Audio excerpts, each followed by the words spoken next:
Welcome back. I help faith-driven women break cycles, find clarity, and step boldly into their calling. If that's what you've been searching for, you're in the right place. Let's get into today.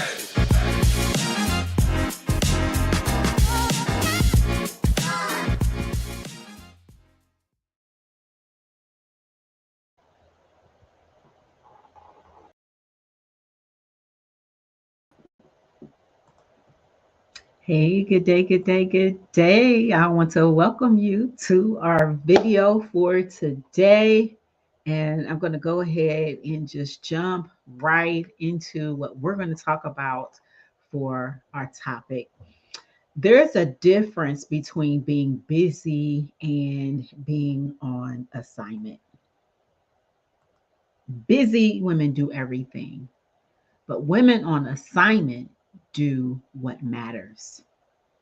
Oftentimes, busy women are exhausted, but women on assignment, they're energized. What about busy women feeling guilty for saying no, while women on assignment protect their yes? You're not called to do everything, but you are called to do what you are assigned to do. And when you understand your assignment, then everything changes. Your schedule becomes intentional, your boundaries become non negotiable, and your rhythm becomes sustainable. And that's what we're talking about today, the rhythm of a woman on assignment. Because busy isn't a badge of honor, it's a warning sign that you've lost sight of your assignment. So let's talk about it. Let's talk about it.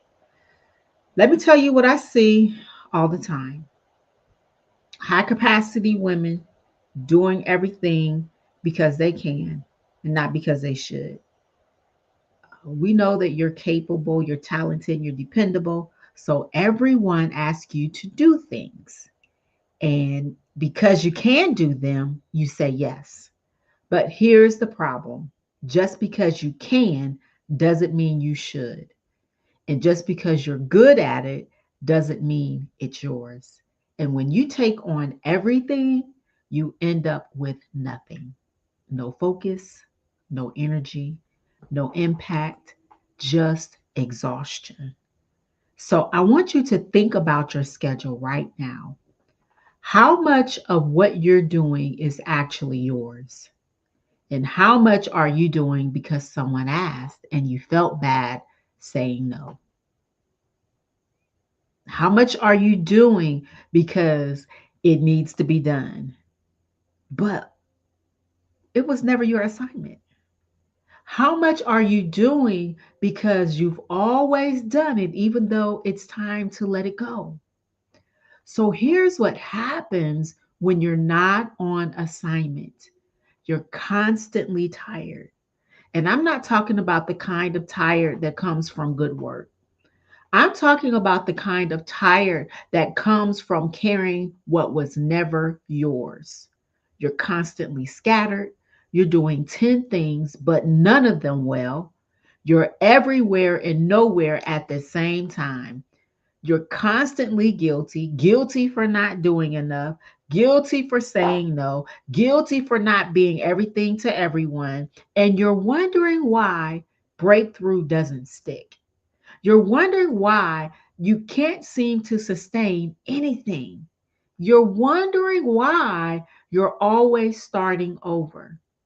It's because you're not living on assignment. You're living in reaction. In this part of our journey, of our 50-day journey, is very personal for me because I am she, or I used to be she. I put it like that. That used to be my life until I just completely could not do it any longer. So I'm sharing out of you exactly what I have been delivered from. Now, let's talk about what it means to be on assignment. Let me show you something. In Ephesians chapter 2, verse 10, it says, "For we are God's handiwork, created in Christ Jesus to do good works, which God prepared in advance for us to do. I want you to pick up your Bible and read that again, because God prepared works in advance for you to do. Not all works, not every work, but specific works, your assignment. So you're not called to do everything. You're called to do what God assigned to you. And when you understand that, everything shifts. You stop trying to be everywhere and you start being exactly where you're supposed to be. You stop doing everything and you start doing what matters. You stop saying yes out of guilt and start saying yes out of calling. Listen, there's a difference between being busy and being on assignment. So let me go ahead and break this down for you. When we talk about busy, busy looks like saying yes to everything, having scattered energy, being constantly exhausted, feeling guilty for saying no, having a reactive schedule and no clear focus. But being on assignment, you say yes to what's yours. You have focused energy. You're tired, but you're fulfilled. You don't have guilt about setting boundaries. You have an intentional schedule and you have crystal clear focus. You see the difference? It's not about how much you're doing, it's about whether what you're doing is actually yours. So, how do we know what's yours? How do you know what's actually your assignment? Number one is that it energizes you, even when it's hard. And this is key because your assignment might be challenging and it might be stretching, but it still energizes you. And when you do it, you feel alive. You talk about it and you lighten up. When there's just a life that comes through in it. But when you're doing what's not yours, oh my goodness, it drains you. Even if it's easy, it steals your energy, right? So that's number one. Number two is that you have a peace about it. Your assignment comes with peace, not ease, but peace. And when you're on assignment, there's this deep knowing that this is what I'm supposed to be doing, even when you may feel scary, even when you don't know how it's all going to work out. But when you're off assignment, there's this constant unease. You have this nagging feeling that something's not right. So that's number two. Number three is God keeps bringing you back to it. If it's your assignment, it won't go away. God will keep on bringing it up. He'll keep on opening doors. He'll keep putting it in front of you. And if he stops bringing it up, maybe it was never yours. Or maybe it was for a season and that season is over. But if he keeps bringing it back, pay attention. Pay attention because my sisters, that is more than likely your assignment. That's your assignment. Now, when we think about this rhythm and what it means to have the rhythm of living on assignment, once you know what's yours, you need to create a rhythm to protect it. Because I'm telling you, here's what's going to happen. People are going to keep asking you to do things. The opportunities are going to keep showing up. And if you don't have a rhythm, you're going to slip right back into doing everything.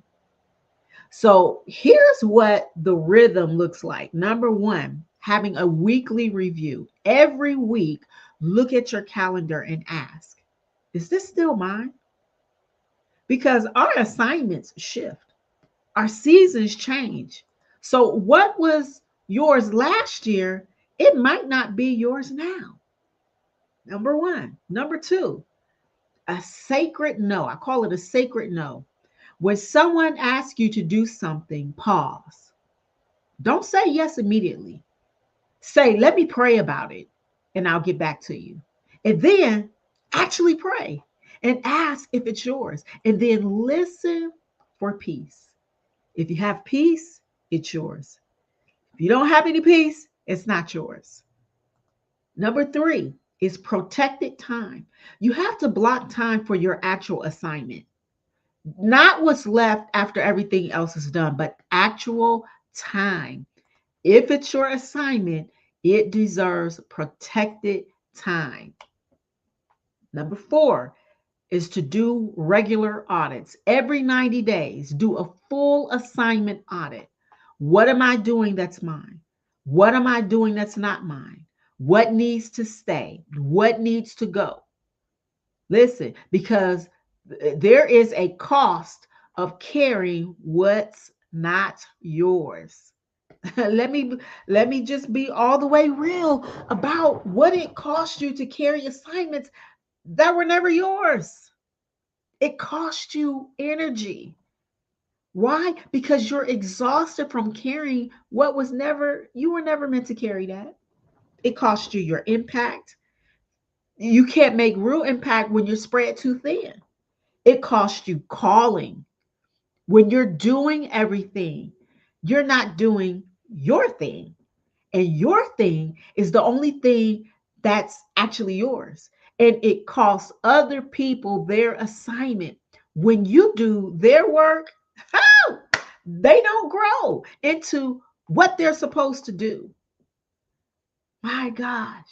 So here's what I want you to do this week. Number one, I want you to list everything you're currently doing. I want you to write it all down. Every responsibility, every commitment, every project, every role. Go ahead and get it all out. Number two, I want you to ask the assignment question. For each thing that's on your list, I want you to ask, did God assign this to me? Is this mine for this season? Am I doing this out of calling or obligation? Who is this actually assigned to? And then be honest. Okay, number three, I want you to create three lists. I want you to divide everything into mine, not mine, and unclear. And then number four, I want you to take action for what's yours and protect it. Block time for it.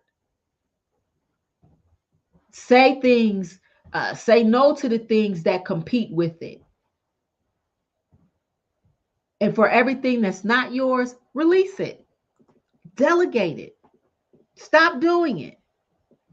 Anything that's unclear, give yourself 30 days to get clarity.